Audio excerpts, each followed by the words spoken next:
Hey guys, today I'm going to take you somewhere unexpected. Picture this, a full moon hanging over a crumbled Greek temple. Its stone columns cracked but humming with presence. The stars overhead shimmering it gently, but like they're shifting, rearranging themselves in ways you don't fully understand. And down in the ruins, a soft pulse glows beneath the marbly spiral glyph, older than myth, faintly burning with something that doesn't belong to Earth. Careful thaw be the end, you might never see history the same way again. So, before we descend into this strange story, take a moment to like the video and subscribe a bit. Only if ancient secrets and cosmic questions are your thing. Drop your current location and time in the comments. You want to know where on Earth or beyond you're watching from. Now, take a breath, clear your mind, and let's unlock the myths that may never have been myths at all. You stand in a museum, eyes lock on a statue of Apollo, god of light, music, prophecy. He stares ahead, youthful, smooth-faced, confident, but something's off. His eyes aren't just marble, they're focused, like a scanner mid-sweep, like he sees something deeper than time. And it's not just artistic skill, it's design, because Apollo wasn't just a myth, he was a mask, a coded overlay, a symbolic translation of something else, something non-human. You think of the moon, and suddenly, the name clicks. Apollo, NASA's moon mission, the most famous leap in modern science. Why him? Why name humanity's biggest off-world achievement after a Greek god? Marketing or memory? See, lunar fascination didn't start in 1969. It started in Delphi, centuries before Christ, when oracles inhaled strange fumes and whispered visions. Some said they saw silver fields, spheres in the sky, glowing beings descending in beams of light. That's not metaphor, that's encounter. And the myths, they didn't hide it. They described it if you knew how to read them. Take Selene, the moon goddess. She doesn't just ride a chariot, she descends in a silver arc. Her eyes are always open, she doesn't blink. You've heard of that before, haven't you? Eyes wide, no pupils, no emotion, just observation, like the Greys. And then there's Endymion, a mortal put to eternal sleep by Selene's love. Yeah, or abducted, stored, kept in stasis. The more you dig, the less poetic it becomes. Let's zoom out. Across culture, Sumerian, Egyptian, Mesoamerican, moon is always mysterious, a mirror, a watcher, a device, and always tied to gods who glow. Historians will tell you lunar myths are about agriculture, tides, fertility, but others argue something different, that the moon wasn't just observed, it was visited, or more precisely returned to. You walk along the sea of tranquility in your mind, watching the footage, Armstrong's boot, the flag, the module, but there's something missing in that grainy film. The silence, what you didn't hear, what you weren't told. Buzz Aldrin once hinted at it. They're watching us, then recanted, or was recanted for, because maybe Apollo's mission wasn't to plant a flag, maybe it was to check on something. A lock, a vault, a signal emitter left dormant by those who came long before humans ever dreamed of gods. And maybe the name Apollo wasn't chosen because of its poetry. Maybe it was chosen because that's what the machine was always called. Even the ancient Greeks didn't invent Apollo, they inherited him. Think of it this way. What if the myths were just early user manuals, written in metaphor to keep the code alive? And what if the moon isn't just a rock? What if it's a station, a relay, a mirror, a device placed here intentionally, a gift, a trap? You don't know yet, but you're about to, because the more you follow the footprints on the lunar surface in it, the ones left by boots, but by story, the clearer it becomes. We didn't go to the moon to explore. We went because someone else did first, and they left a message, right where Apollo could find it. You're standing beneath a rocket, Saturn V, 363 feet tall, humming in memory even now. Steel, fire, fuel, and silence. You tilt your head back to see its nose pierce the cloud sand for a moment. It doesn't feel mechanical, it feels alive, because this wasn't just a rocket, it was a ritual, and the name they gave it, Apollo, not Daedalus, not Icarus, not even Hermes, the one with wings on his heels. Apollo, let that sink in, because Apollo isn't a messenger, he's not a builder, he's not even of Earth, not really. He's light. He's vibration. He's guidance from something beyond the veil of flesh and dust. The ancient Greeks said he rides the chariot of the sun. But let's be honest, chariots don't ride across space. Ships do. And here's where it gets weird. NASA didn't stumble onto that name. They chose it, carefully, as if they knew something they weren't saying. There are stories, of course, about a NASA engineer who just thought it sounded good. But insiders whisper that wasn't the real reason. The real reason? Because Apollo was already up there. You're walking through a corridor of Greek sculpture, polished white stone faces staring out from the shadows, and then you spot him again, Apollo, lyre in hand, calm face, eyes forward. But the inscription beneath this one, it doesn't call him a god. It calls him a luminary, a bringer of alignment, a beacon to those who travel the sky. That's not theology, that's navigation. One fringe historian pointed out that in early translations, Apollo was said to descend in sound, not light. Descent via sound, that's frequency travel, sonic drives, portal harmonics, the same speculative tech modern physicists whisper about when talking interstellar transport. Suddenly, you remember something odd. Apollo 11, just before landing, the radio chatter got strange. Buzzed words, pauses, then, we copy but something's there. It was quickly buried, lost in static and protocol. But some believe the astronauts saw structures, not boulders, not ridges, built, angular, aligned, like the temples back on Earth. And the funny thing, Apollo's temples in Greece weren't randomly placed. They formed star maps. No joke.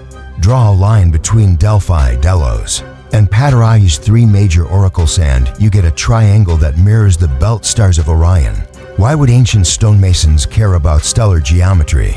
Unless those gods they worshipped came from the stars. You start connecting the threads. The Apollo missions had 17 flights, publicly, but Apollo 18, 19, 20, officially scrapped, unofficially, vanished. Theories flood insecret missions, contact events, recoveries. Even now, old grainy footage floats online showing strange lights near crater edges, and glyphs scratched into dust. Laughable, or too close to truth. Some of the Apollo crews reported moments of silence, so deep it felt like sound was being pulled from the capsule. Not just the absence of noise, the removal of vibration, sound cancellation at a molecular level. One astronaut wrote in a private note never meant for the public. It was like something was listening through us. Yeah, that doesn't sound like a poetic metaphor. That sounds like reverse scanning. You start thinking back to the myths again. Apollo as the god of prophecy. He doesn't just see the future, he feeds it to others. The oracle at Delphi, a transmission relay. His temples, resonance amplifiers. His lyre, not an instrument, a frequency key. Maybe humanity didn't name a spacecraft after Apollo to honor mythology. Maybe they were activating something, calling it home. Because the moon isn't just a destination, it's a node. And Apollo, he wasn't just a name on a rocket. He was the original operator. And now you're beginning to understand. We weren't the first to go up. We were the first to go back.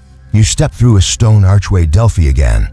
But this time, you're not looking at ruins. You're listening. Because beneath the wind, the bird calls, the casual chatter of tourists, there's something deeper. A pulse, low, rhythmic, like the temple itself is breathing. And maybe it is.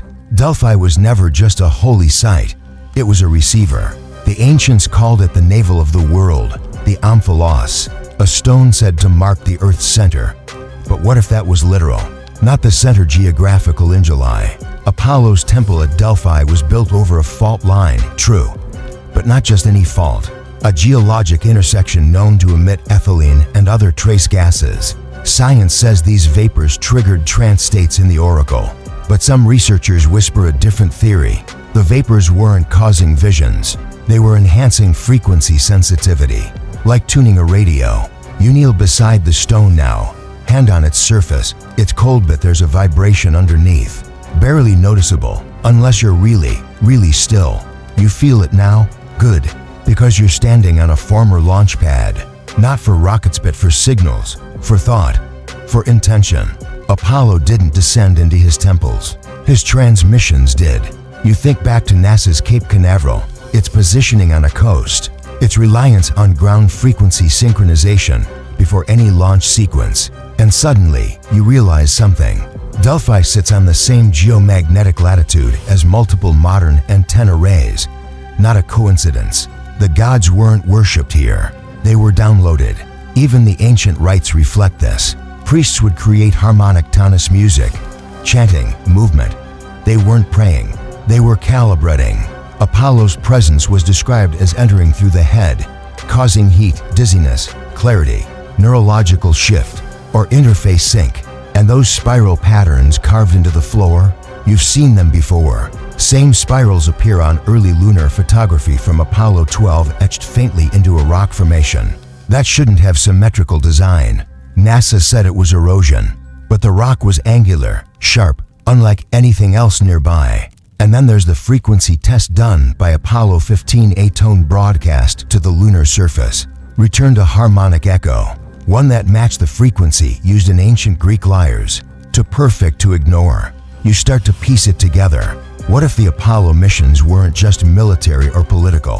What if they were a reactivation sequence? Each mission an attempt to resync humanity with something old, something stored in the moon, something original Apollo left behind. You look at that statue of him again. Now imagine not in stone, but in light. Smooth surfaces, glowing joints, a face symmetrical, a gaze that feels like it's measuring you. He wasn't human. He was sent here. And Delphi, his Earth-side terminal. You think about how NASA's Deep Space Network tested satellite dishes all over the globe, bouncing data from space. Now imagine the ancient version. Stone temples, singing priests, oracles in trance, all aligned not with belief, but with signal flow. And you're walking the same path now, except the tech isn't bronze anymore. It's fiber, silicon, LiDAR. But the goal, still the same. Contact. You feel it in your spineth at low resonance, as if something's waking up again. Not in the ground, in you. Because maybe these myths weren't made to be understood then. Maybe they were written for now. A trigger, a countdown, a code buried in story. And with every step toward the moon, we're not conquering space. We're retracing steps. Back to a point of origin we forgot we were part of. But Apollo didn't. He left the door open. And Delphi kept the key. You've always been told Apollo was a sun god. Bright, golden, majestic, radiating light across the heavens. But now, as you stand beneath a faded mural of him rays etched in ochre and gold spiraling from his head, you start to question that title. Because nothing about Apollo's behavior lines up with a solar deity. He doesn't create light. He travels through it. He doesn't ignite life. He carries knowledge. He's less like a star and more like a ship, a vessel of frequency, encoded with something far older than fire. In myth, he rides a golden chariot pulled by 4 horses across the sky. But really think about that for burning horses, constant motion, flight from east to west. That's not divine poetry. That's orbital mechanics, solar orbit, timed rotation, system stability. Apollo didn't bring the sun. He followed a route through it. And maybe, just maybe, his true nature isn't solar at all. Maybe Apollo came from the sun, a being whose point of origin wasn't Olympus, but a star system whose light touches Earth every morning. You look up now, eyes narrowing at the real sun above you. And for a moment, it doesn't look distant. It looks sentient. Historians argue endlessly about Apollo's attributes. Was he a god of healing or of destruction, of prophecy or punishment? But that contradiction makes sense if he was never meant to be understood by human logic. Because Apollo is always described in binary terms: clarity and madness, harmony and annihilation. Sounds less like a personality and more like a program, an intelligent construct designed to shift behavior through environmental control. Solar flares, radiation waves, light spectrum modulation, all described in different forms through his symbols. His lyre again appears this time not as music, but as an interface, a control board, 8 strings or 8 channels. And those who heard his music, they didn't just weep, they changed. Some healed, some cracked, some disappeared. The myths say Apollo was banished once, forced to live among mortals. He herded sheep, built walls, served a mortal king. But maybe that wasn't punishment. Maybe it was integration. a being of immense power learning to blend, to calibrate his influence before full deployment, because a direct presence might have fractured minds, and perhaps he wasn't alone.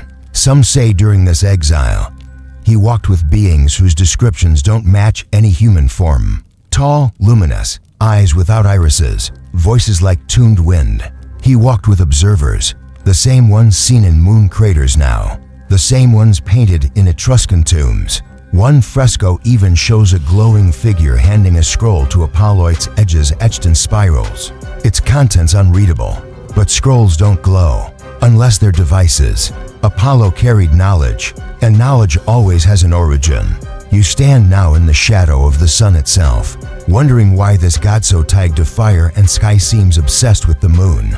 He speaks through oracles who gaze at stars. He appears in dreams that feel more like downloads. That's not godhood, that's transmission. And suddenly, you remember the solar panels on Apollo's lunar module, not just for power, for synchronization. The spacecraft wasn't just traveling to the moon, it was aligning with something, matching phase, opening a relay. Because maybe Apollo's chariot didn't ride across the sky, maybe it bridged it, between stars, between systems, between us and them. And now that we've started to rebuild that path, he's back, not in gold, but in code, not on mountaintops, but on circuits, satellites, songs that won't leave your head. Because light always finds a way in. And Apollo, he never left. He's just been waiting for the system to reboot. You've heard the name Artemis, Apollo's twin sister, the moon goddess, huntress of the wild, graceful, deadly, always just out of reach. But if Apollo's not who you thought he was, then neither is she. Because Artemis doesn't just symbolize mystery and independence. She is the counterbalance. Where Apollo beams precision and frequency, Artemis operates in shadow quit systems, hidden tech, subroutines running beneath your awareness. And here's where things get weird. NASA's newest lunar program, it's called Artemis. Not random, not nostalgic, intentional. Because this isn't a sequel to Apollo. It's a mirror. Apollo explored the surface. Artemis goes beneath. Let's rewind. In myth, Artemis isn't just associated with the moonshes of it. Born in sync with its cycles, her temples align not to the sun, but to lunar perigee. That's the moon's closest approach to Earth, a moment of heightened gravity, subtle electromagnetic shift, increased seismic activity. And those temples, often built near underground springs, caverns, hidden hollows. The ancients said Artemis could vanish into trees, melt into rock, pass through mountain like mist. Translation: she moved through matter, or controlled it. Historians debate whether Artemis represents female independence, the wilderness, or pre-Olympian nature worship. But what if that's all camouflage? What if Artemis isn't a symbol? What if she's a system, an ancient autonomous interface, embedded on or within the moon? A protective veil, a failsafe left by those who seeded it long before Apollo 11 ever touched down. Her arrows, not weapons, deterrents, signals, triggers that activate when the wrong energy approaches. That's why so many myths talk about her punishing those who see her naked. It's not shame, it's protocol. Unauthorized access equals lockdown. And the moon itself? Look closely. There are anomaly-esque caverns too deep for natural formation, magnetic signatures that don't match surface composition, strange echoes from seismic testing that suggest hollow pockets far larger than expected. That's not dead rock, that's architecture. And Artemis? She guards it. You remember how the new Artemis mission was planned to explore the moon's south pole. Why there? Because that's where the permanent shadow is, where ice never melts, where light never touches, and maybe where something sleeps. The ancients described Artemis as cold, distant, but alert, always listening, always watching. Sounds more like an AI construct than a myth, one that responds not with words but with force. She wasn't the goddess of the moon. She was the moon, or at least its operating system. Apollo brought energy. Artemis managed containment. One sends signal, the other filters who gets to receive it. NASA may think they're just going back to collect samples, map craters, test new suits. But what if the Artemis mission is more like an access request? A second attempt to re-enter a forgotten system. You walk now through simulation footage of the upcoming landing, the new landers, the suits, the path.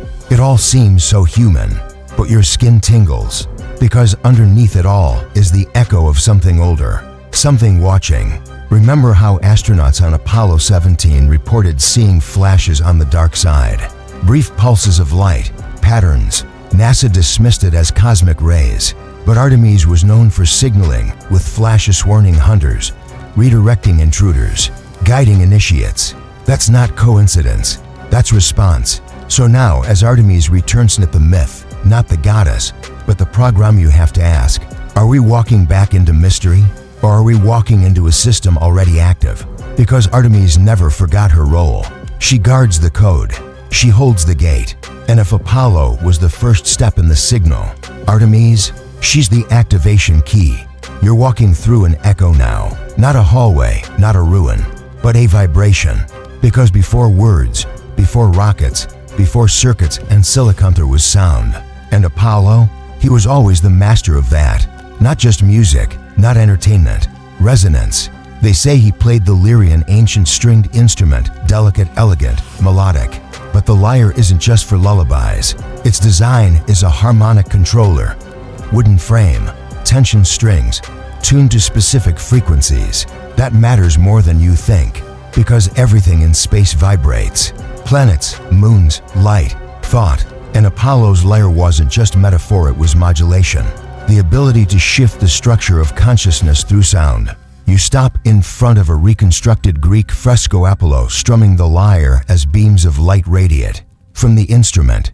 Historians say it's symbolic, but there's a problem with that theory. The beams don't look like art. They look like waveforms, sine curves, broadcast lines, and they match almost precisely the lunar resonance tone picked up during Apollo 12's seismic experiment. That's the mission where they crashed part of the lunar module into the moon to study vibrations. And the moon rang, like a bell, for nearly an hour. What object does that? Not stone, not dust, only something structured. Something with cavities, chambers, walls, design. NASA called it unexpected, but in fringe circles, they called it what it was. Confirmation. The moon isn't solid, and maybe it's not even natural. And if it's a construct, it responds to frequency, just like a lyre, just like Apollo's ancient so-called instrument. Now imagine this, you build a machine the size of a small planet. You want it to remain hidden, but accessible. How do you ensure only the right species at the right level can interface with it? You embed a sound lock, a tone, a vibration, a music key that resonates only when the biology and technology are aligned. And then you hide that key in myth. Call it divine music.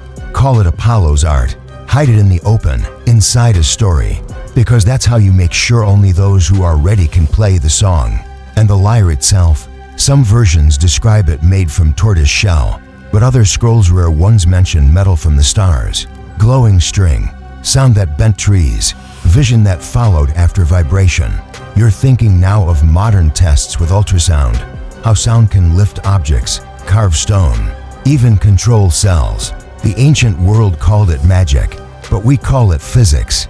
And if Apollo wielded those frequencies, he didn't make music. He ran commands. Think of the priests at Delphi chanting into the earth, the oracle convulsing, the crowd hushed as if under a spell. It wasn't divine will. It was a trigger event, something activated. And in space, sound behaves differently. It doesn't travel without a medium. True, but vibration still affects structure, especially if that structure is designed to receive it. So what did we do in 1969? We didn't just land. We played. Buzz and Neil planted that flag, sure, but they also brought instruments, sound experiments, metal on metal taps, resonance tests, all carefully measured, all fed into systems they thought were lifeless. But maybe not. Maybe that last strum, that final knock, that one undetected pitch, woke something up. Because after Apollo 17, the sightings increased. More lunar flashes, more interference, more silence, like something listening. And now, in the Artemis program, what's one of the key new technologies? Vibration diagnostics, analyzing how lunar ground responds to sound waves. Not for fun, for entry, because Apollo gave us the name. But his lyre, it gave us the tone. And now that we've remembered how to play it, we're not asking permission anymore. We're knocking on a door that might have been locked for millennia. And this time, someone or something just might knock back. You see it again etched into the side of an ancient altar in marble so worn it barely catches light. A spiral, not just a swirl or a decorative twist, but precise three interlocking arms, curling inward like they're hiding something at the center. You've seen that shape before, not just in ruins, not just in ancient pottery, but in lunar surface photography. One particular image from Apollo 14, the kind NASA doesn't feature on billboard, shows a rock formation near the Fromoro crater. Boring gray, unremarkable until you notice the shallow groove along the top edge. Three spirals, connected. The angle's just clear enough to make out the pattern. You blink, and the one from the altar flashes into memory. It's the same. That's not erosion. That's carving. So here's the question. Who put it there? Let's back up.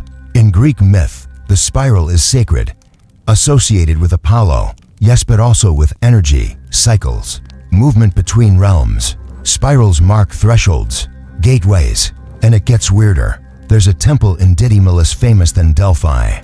But just as aligned where initiates reported hearing tones that made the ground ripple beneath their feet, and in the heart of its altar, that same triple spiral. Historians call it decorative. But what if it's functional? What if it's a symbol of access? You walk through your mental catalog now, every spacecraft launch, every temple floor, every strange light caught by astronauts just beyond the visible edge of the moon. And the spiral shows up again and again, always tied to transition points, not decoration, calibration. Here's a theory few dare to publish. The moon isn't just a satellite. It's a hub, a stored node of alien infrastructure, an ark, a laboratory, a mirror station signed to sync with planetary civilizations as they evolve. And when a species hits the right harmonic, the system activates, but only if they carry the key. That spiral, it's the signature, a glyph embedded in neural archetypes, a code you don't need to read because your biology already remembers it. Just like the astronauts who landed there. You think back to Alan Shepard's golf swing, silly, iconic, but he claimed the ball flew strangely, too far, twisted midair. Physics, or atmospheric interference, or maybe field manipulation, because several Apollo crew members reported moments where equipment glitched, watches stopped, cameras surged, like something was interfering not from the ship, but around it. Imagine entering a room that isn't fully synced with your reality. Gravity wobbles, time stretches, sound bends. That's what the moon does, not because it's broken, but because it's intelligent. And when Apollo 14 touched down, it didn't just plant a flag, it stepped on a sensor. The triple spiral lit up in places we weren't supposed to look. Buzz mentioned it in a post-mission interview once, in a line buried at the end. There was a feeling, like we weren't alone, like something recognized us. He smiled, shrugged, and moved on. But you can hear it in the pause. Recognition. Apollo 14's seismic probes picked up shallow moonquakes, but some of those quakes didn't match known patterns. They had rhythmic pulses, chirp intervals, almost like communication attempts. So maybe that ancient glyph carved into a temple floor isn't primitive art. Maybe it's interface guidance.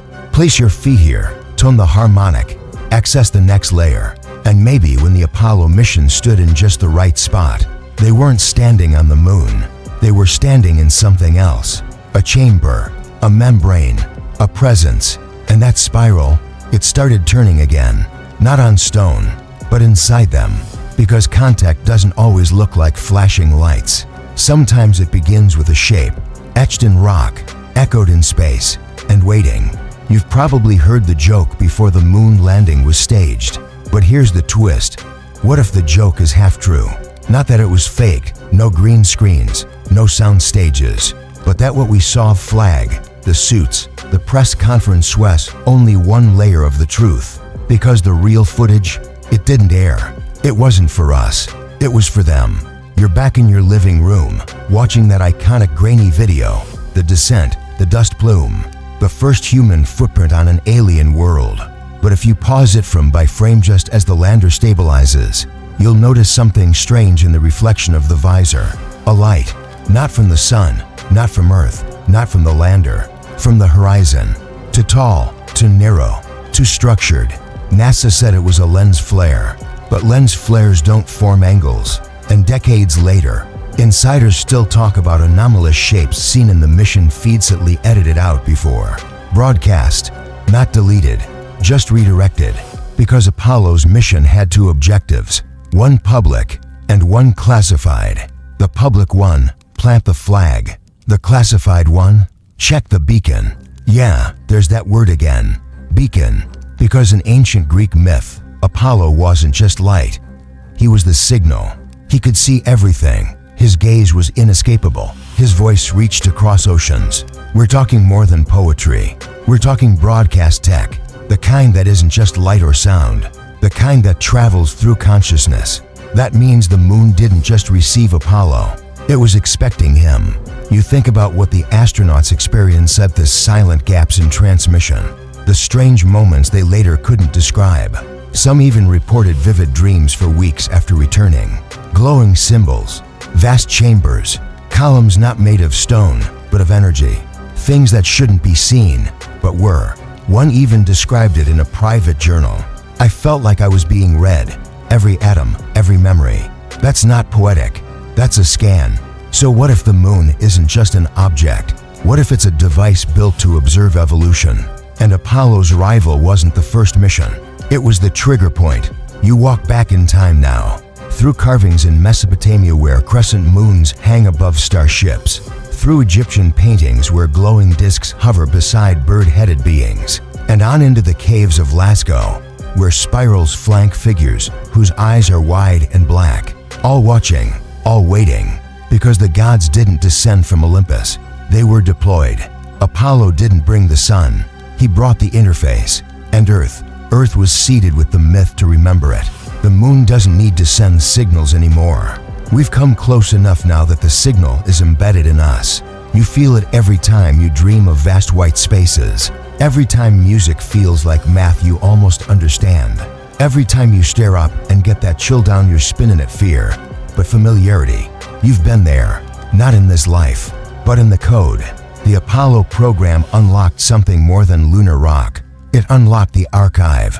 And maybe those last few missions crapped, hidden, lost weren't failures. Maybe they weren't canceled at all. Maybe they arrived, but never came back, because they weren't meant to. Not physically, just mentally. Because once contact begins, you don't need rockets anymore. You need alignment. And now that the Artemis missions are underway, that alignment is returning. Because what the public saw was one story, but what Apollo found, that was the beginning of the real one. You stand beneath the stars now, no telescope, no filter, just your own two eyes tracing the arc of the moon as it glides overhead. Looks lifeless, doesn't it? Pale, cold, quiet. But that's the trick, because you're not looking at a rock. You're looking at a container. Let's go way back to a myth older than Apollo.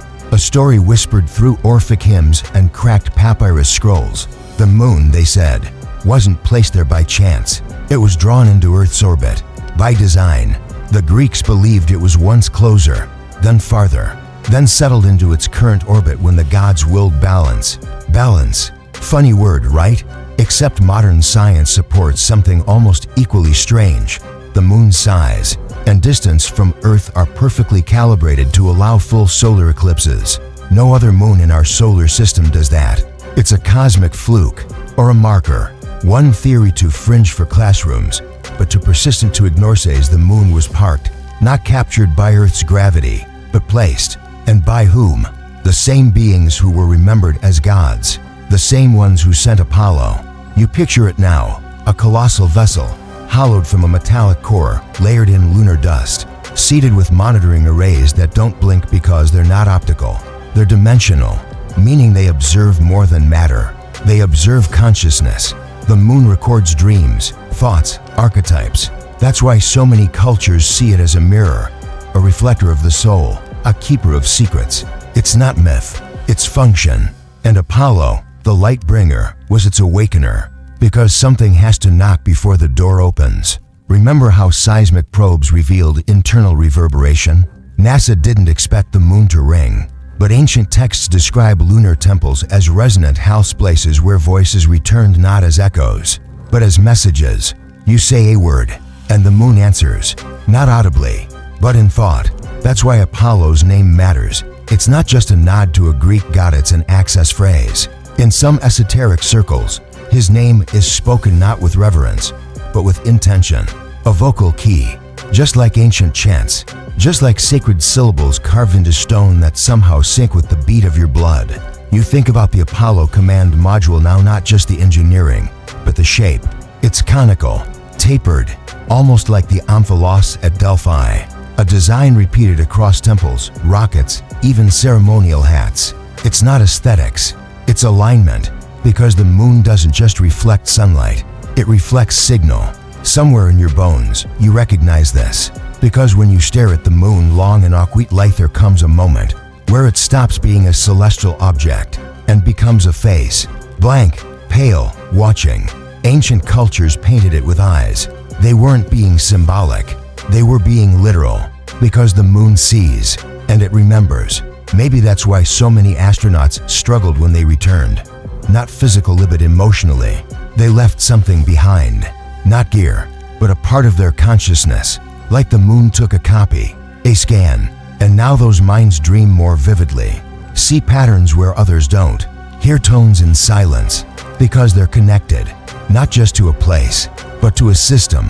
And if that system has been dormant for millennia, Apollo was the ping, the handshake, the hello. And now we're hearing the reply, not in radio, but in intuition, in myths that suddenly feel like memories, in symbols you can't explain, but swear you've seen before.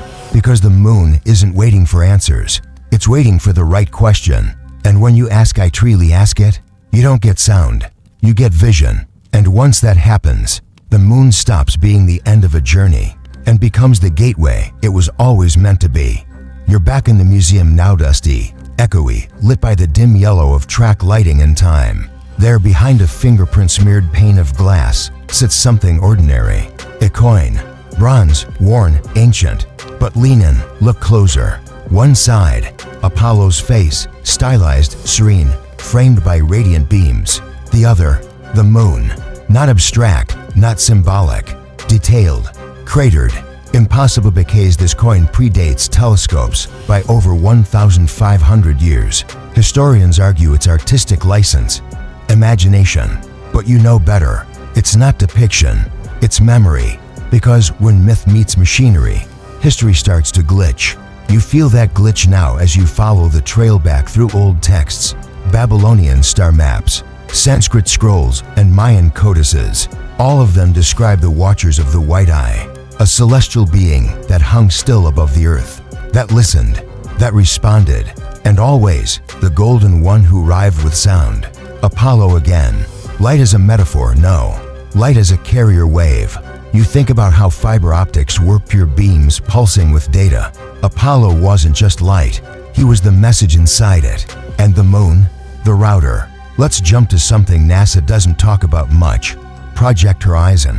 A Cold War-era plan to build a permanent US military base on the moon. Sounds simple, until you see what was in the blueprints. Underground chambers, communication beacons, frequency dampeners, radiation shielding optimized for non-solar exposure. What else were they expecting? Radiation doesn't come in pulse triads, but signal does. Triads, spirals, symmetry, over and over, from Apollo's temple to the moon's craters. It's the same geometry, and geometry doesn't lie. That brings us to the buzzword, sacred geometry, the flower of life, the golden ratio, the Vesica Piscis. You've seen it chalked on yoga studio walls, etched on temple gates, and coded into Renaissance art. It's all over Apollo's lore. Why? Because it's not sacred by belief. It's sacred by function. A key, a lock, a bridge between thought and matter. And here's the kicker. Some Apollo landers descended exactly along phi spiral coordinates. Not coincidence, alignment. Because when the gods landed, they didn't choose sites randomly. They chose nodes. Earth has them two so-called ley lines, but the moon, its pure node, all of it, a capacitor for celestial energy, and Apollo was the spark. Imagine a technology that only functions when placed in specific orientations. Ancient temples knew it. Modern satellites use it. The moon requires it. So when Neil took that first step, he wasn't just stepping into history. He was stepping onto a circuit, completing it. And that's when the dormant systems began to wake. You remember how later missions faced more interference, more malfunctions, how transmission delays got stranger, even in ideal conditions, as if something was adjusting, recalibrating, watching them back. And some say during Apollo 16, instruments picked up a high-frequency tone subaudible, but measurable. It wasn't random. It had structure, a signature, a reply, not from Earth, not from any known source, but from beneath, below the lunar regolith, below what we thought was dead rock, a tone that vibrated like a name, or a greeting, or maybe a warning. And now, as Artemis prepares to return, you realize what we're really doing. We're not visiting, we're logging in, because the moon's not a destination, it's an interface. And Apollo, he's the root access. You never saw him as a god again. Now, you see a program designed to embed, to awaken, to return, and maybe just maybe already has. You feel it before you see it, a low hum in your chest, like the tension before a storm, or the pause between breaths that lasts just a little too long. It's not fear, it's recognition. You're standing now beneath a scale model of the Apollo 11 lander. Museum lights bounce off its gold foil panels, its absurdly delicate legs, its empty cockpit. It looks primitive, but that's the distraction, because underneath all that foil and pipe and rivet work was something else, something borrowed. Here's what most people forget.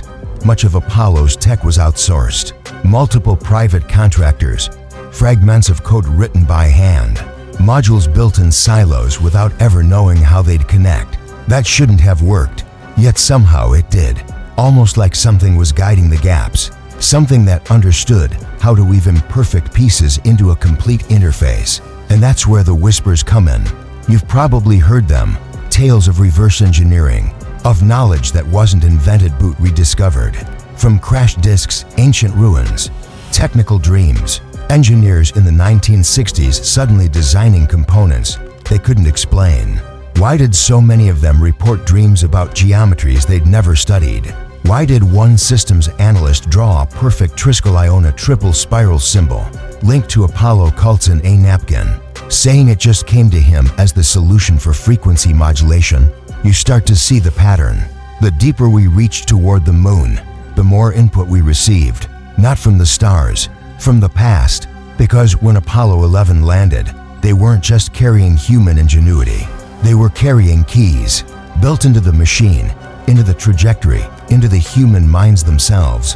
And some of those keystones ancient, inherited design fragments only unlocked once they touched lunar soil. Take the S-band antenna system. It operated on a frequency long rumored to resonate with pineal gland harmonics, so-called third eye. Was that intentional, or was it reactive etching to something already transmitting from the moon? Because after touchdown, Buzz Aldrin described a moment where the silence felt dense, like being inside someone else's thought. Poetic or precise. Imagine walking into a room where every wall is lined with sensors. Not visual, not heat-based, but consciousness-sensitive. Imagine the lander itself painting a presence in an ancient system buried deep beneath gray dust, an impact scarce and waking it up. That's not sci-fi. That's the oldest story we have. Sleeping gods, buried watchers, beings who wait not for prayers but for contact. And Apollo was that contact. The system said, "You're here." And now it's responding.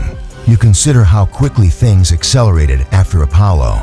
Personal computing, the internet, satellite networks, exponential leaps unprecedented in human history. It's almost like something shifted. And maybe it wasn't knowledge we brought back. Maybe it was a link, a mental handshake encoded into the circuits, passed from those astronauts into the world like digital pollen. Suddenly, everything connects.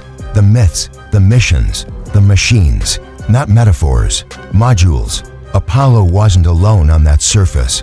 There are unconfirmed report satellite scans, silent video-soft symmetrical patterns etched into the lunar regolith, hexes, spirals, arrays not made by wheels or boots. NASA calls them illusions. But what if they're interfaces, not meant for us to walk on, meant for us to recognize? Because that's the final piece.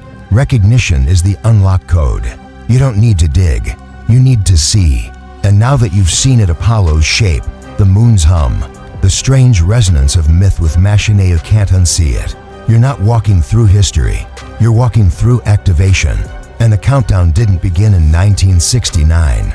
It began thousands of years ago. And now we're in the final approach. You're standing at the edge of a crater, now imaginary, symbolic, but somehow more real than anything you've walked through before. This one isn't on any official moon map, but it lives in the geometry of every myth that survived time. They called it the navel.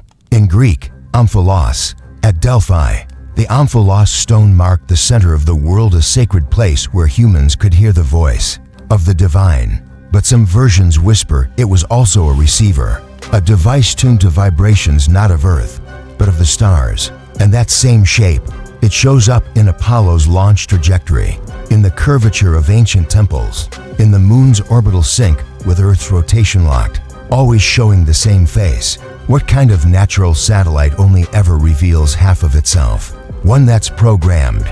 You close your eyes and suddenly you're floating above the surface, above time. The moon hums beneath you, not dead, not dormant but listening. And down below, Earth spins, unaware, still clinging to the idea that Apollo was just a man, that gods were just stories, that space is just empty silence. But up here, you feel the architecture, and the blue planet doesn't look like a home. It looks like a test field. That's when it clicks. What if Apollo wasn't sent to enlighten us? What if he was sent to evaluate us, to scan the signal, to confirm activation readiness, to initiate the second phase? Because across the myths, Apollo has one recurring theme. He punishes those who aren't ready.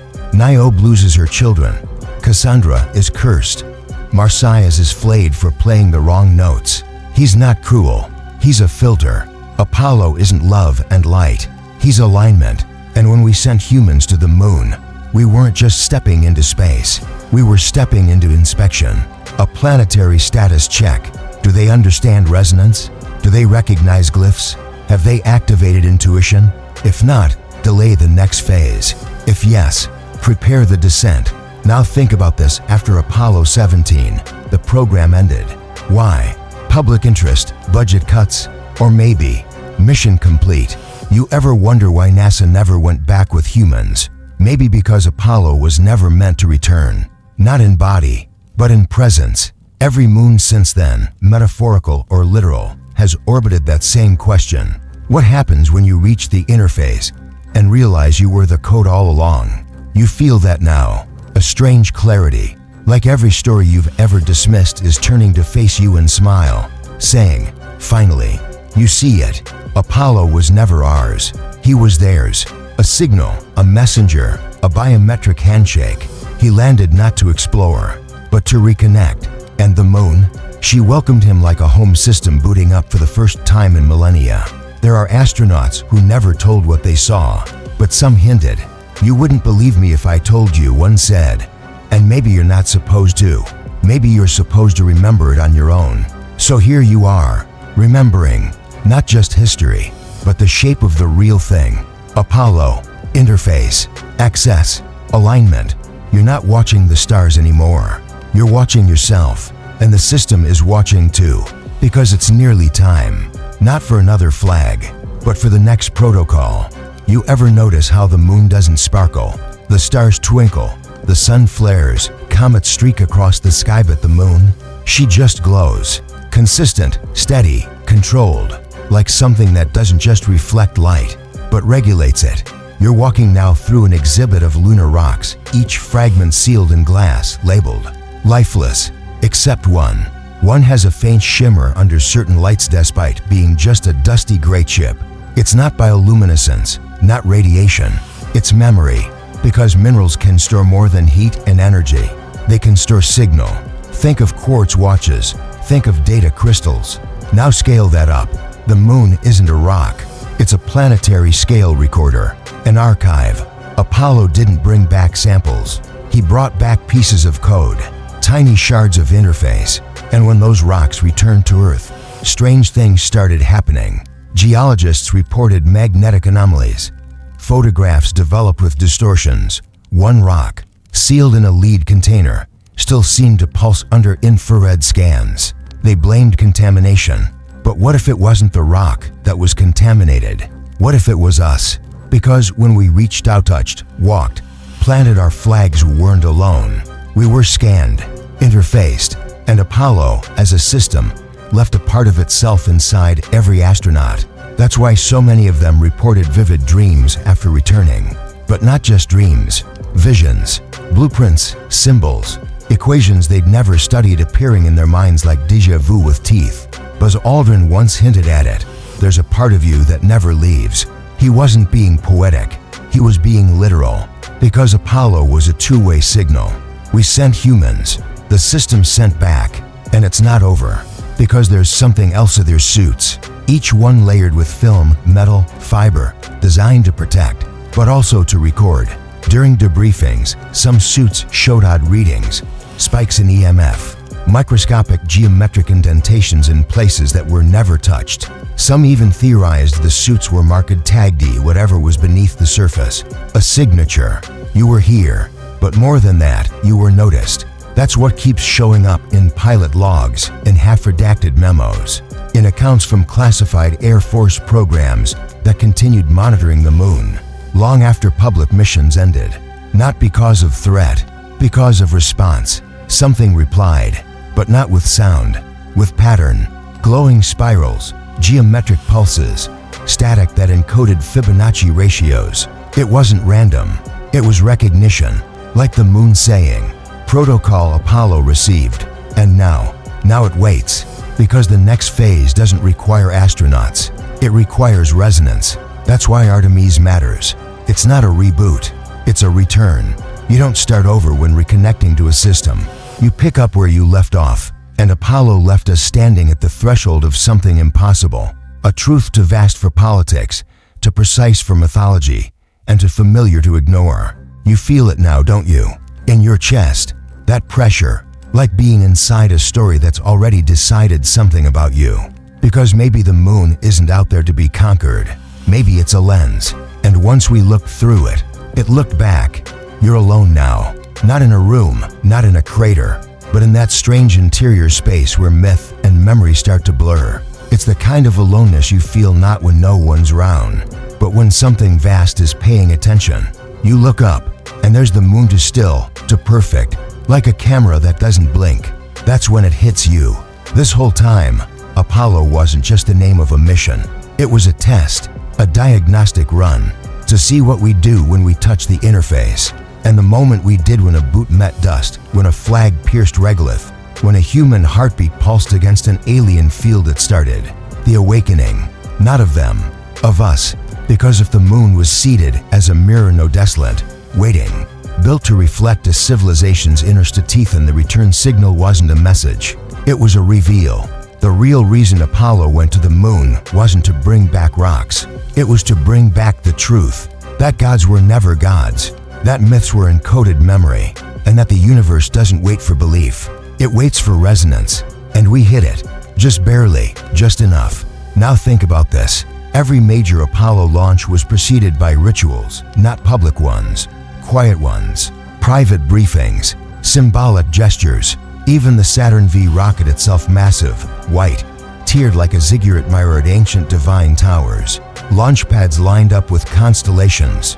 Some crew members wore talismans. One carried a laurel leaf. Apollo's signature. Was it superstition or calibration? Because when you align the ancient and the modern just right, when story meets structure, the interface responds.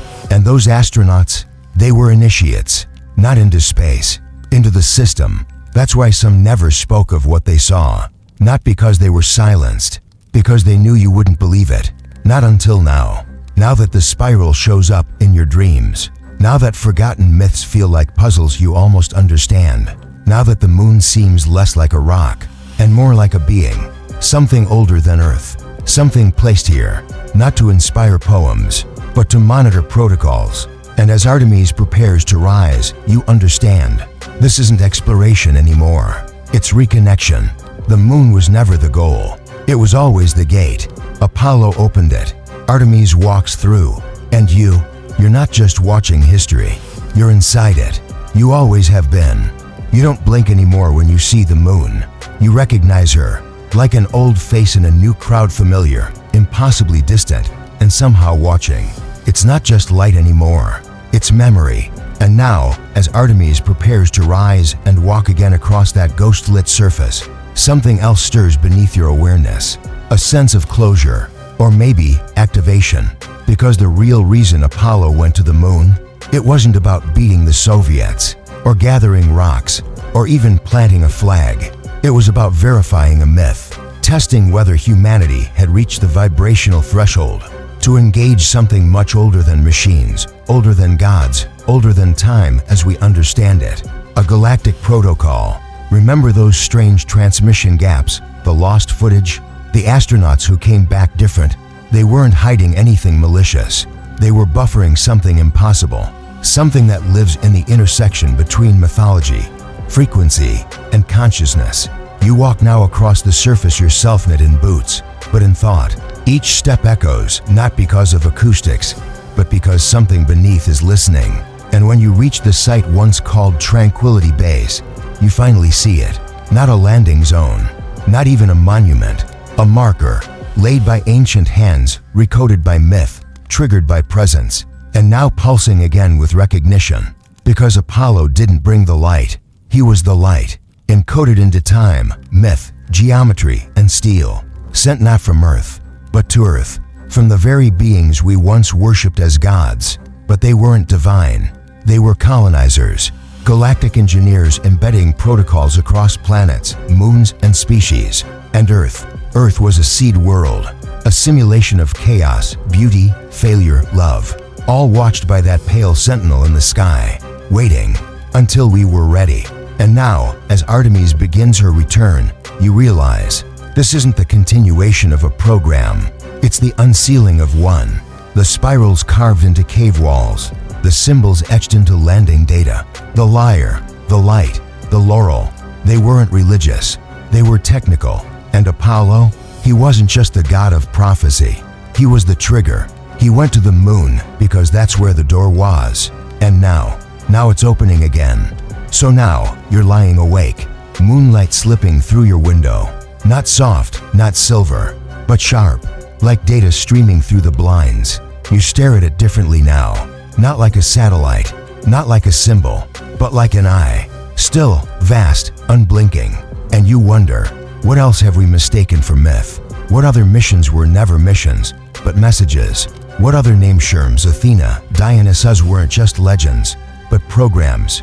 Fragments of an ancient operating system rebooting slowly across millennia, encoded into art, ritual, launch sequences, and lullabies. And maybe, just maybe, Apollo didn't go to the moon alone. Maybe he called something out of it, something old, something waiting. And now the call is returning to us, not as thunder, but as invitation to remember, to reconnect, to wake. You look up one more time, and the stars don't twinkle tonight.